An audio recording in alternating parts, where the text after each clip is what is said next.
าน DHK นี่เรามาดูเครื่องเสียงนะครับเจ้าเดิมครับร้านพี่ชายนะครับใครที่ท่านใดที่สนใจเรื่องของเครื่องเสียงระบบเสียงต่างนะครับแวะมาได้ครับที่สำเพ็ง2ครับร้านใหม่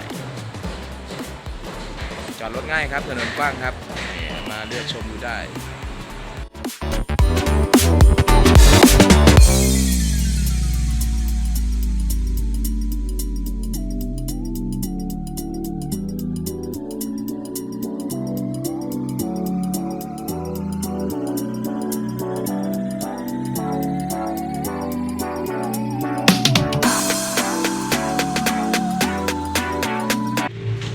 Your route is laid out plain,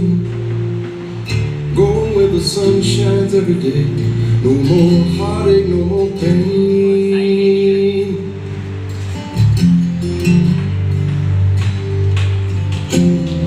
Don't pack those bags too full, my friend, and show your traveling light.